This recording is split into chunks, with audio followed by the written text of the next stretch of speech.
Hello all, welcome back. Alan here, Musical Journey. We're going back to 1976. You can see by the title of the thumbnail.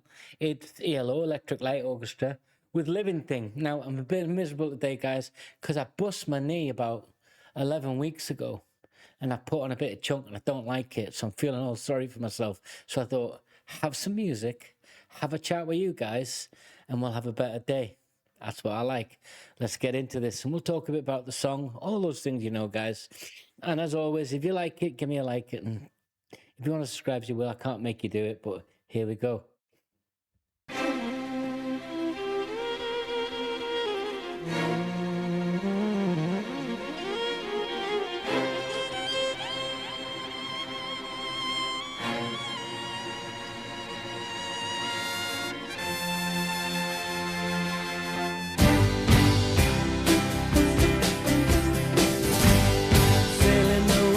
So the Electric Light and Orchestra is a light orchestral feeling, which is Roy Wood and Jeff Lynne back in '68. And we know Roy Wood went on to do Wizard and all those things. And this is a band with such a rich history. And what was their first single, guys? It's on the channel. What was the first single they released? Yep. And that sort of cemented them as what they were going to become. But you can hear it in the opening there. It's that violin. And it was basically Roy Wood wanted something around violin, orchestral to carry. The idea was to carry on what the Beatles had left, to finish that project off. That's like an immense thing, right? And you get it in that sense of that opening. And this is released in '76. I was 11. It was the summer of '76 in the UK, my English friends. That was the year. It was so hot. It was unbelievable. And I do remember this song from '76. I really do. It was kind of a fresh sound. I was only 11, but like I've said before, 11, 12, I started to I was listening to the Partridge Family, happy tunes. Nothing wrong with that, by the way, guys. And I will put those people on my channel because they are part of my musical journey. But these guys in I think it was like 14 years, sold like 50 million albums.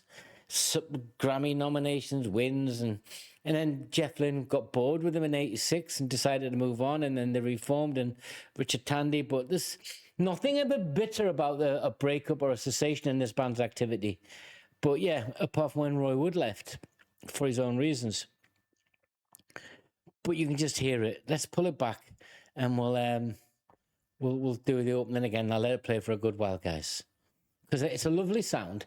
It's not my favorite ELO song, but it's up there. You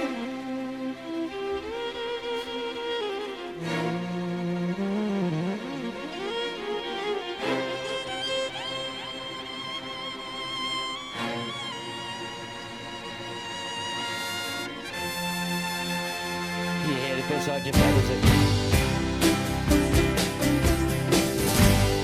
Sailing away on the crest of a wave. It's like magic. Oh, rolling and riding and slipping and sliding. It's magic. And you and your sweet desire, you took me higher and higher, baby. It's a living thing. It's a terrible thing to lose. It's a given thing. What a terrible thing to lose.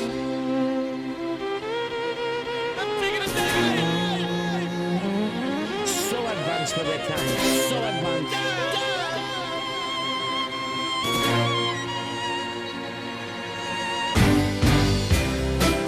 Think about it, guys. In that period, you've had all the prog stuff, which is experimentation of sound and that progressive music, the infusion of jazz and all of that. And these guys, it's not progressive in that sense because it's not a 19-minute opus, right? It's not Battle of Epping Forest, which is a mind-blowing track. But it's taking something we're all familiar with, orchestral music. It's a lightened version. It adds a bit of pop sensibility, But then you think about the song, it's a living thing. Not there's no G on it, it's living. So they colloquialized it. And that really is it's a dynamic that says we are a living thing.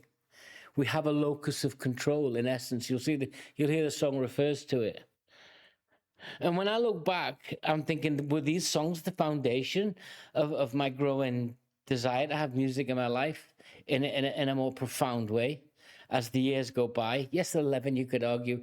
Seriously, Alan, you were playing on the beach and you know, your mum was your whole world. Well, she was always my whole world, you know, and all those different things. You'll hear me refer to my mother and my father quite a lot, but not all the time. That my mum, she's a clog dancer. Yeah, that's what she did in Yorkshire. She was clog dancing. You know, that's a real spin. The jive and all that, and music would always be on, and the radio would always be on. And my brothers were all slightly older than me, so I was being infused and sort of not inspired, educated without even knowing it. It was more of an organic thing. You know, it was just happening all around. And then a year later, 76, 77, that whole punk thing was going to explode, right? Remember, guys? So what a rich period. And this is such a rich song. Making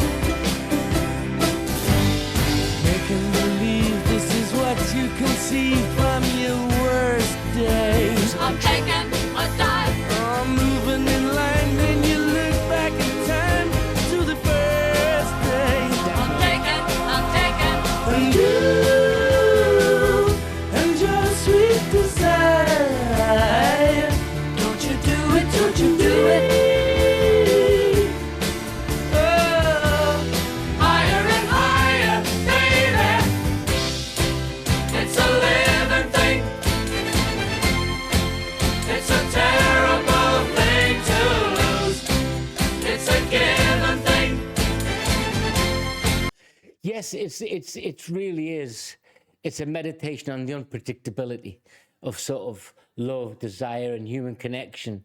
And like I said, it fascinates because it refers to us as a dynamic force, and that gives us our locus of control, and that gives us that tension between romantic idealization and that emotions. They'll often move in directions we don't intend them to go, which is analogous to life. No matter how much you plan, no matter how much control you extend beyond you, sometimes you can, you know, it's that thing, isn't it?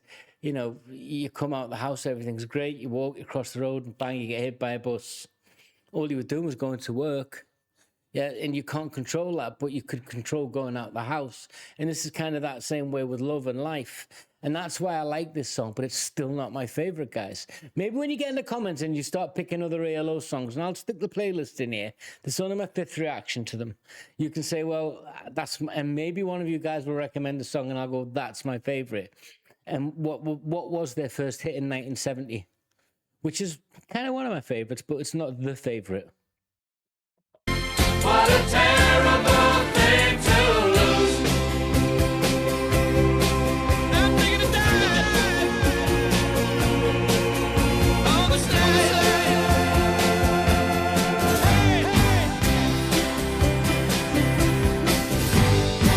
taking a dive, 'cause you can't help the slide floating downstream. I'm taking a dive. Oh, so let her go, don't start spoiling the show.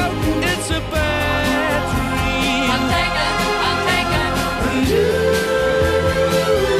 and your sweet desire. Don't you do it, don't you do it. Higher and higher, baby. It's a living thing. It's a terrible thing to lose. It's a given thing. What a terrible thing to lose. It's a living thing.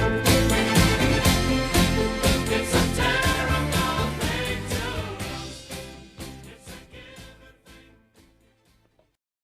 This was the lead single from the album A New World, released in '76. Number 4 in the UK, number 13 on the US Billboard 100. Not the first that they had.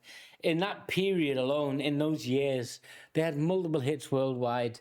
This wasn't their biggest selling album. We'll come to that later in another reaction. But if this was their commercial breakthrough, in essence, Jeff Lynne's vocals, the harmonies, the rest of the guys in the band, it's phenomenal. I'm kind of reticent to use the word timeless because I don't know how that applies. I know subjectively to me it's timeless, but I don't know if objectively if it is. And I guess that's a debate you can have with each other. Let me know in the comments, guys. Do you think this is a timeless song? Or is it because you have a bias, you're an ELO fan? Or it's just a music fan? Do you think it's going to be timeless? Because they wanted to finish off the project the Beatles had started. And you could argue the Pet Shop Boys and all that, with all that, different bands had done different attacks, if you like, for want of a better phrase, on music itself, interpretations, infusions, integrations of different styles. This was one of them. I love it. Join in, guys. That was ELO with Livin Thing. A story of love, but analogous to life itself.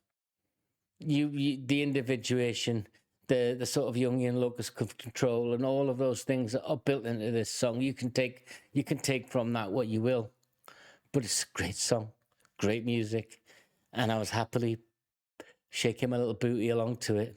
Guys, join in, subscribe if you want to. I'd enjoy it and appreciate it.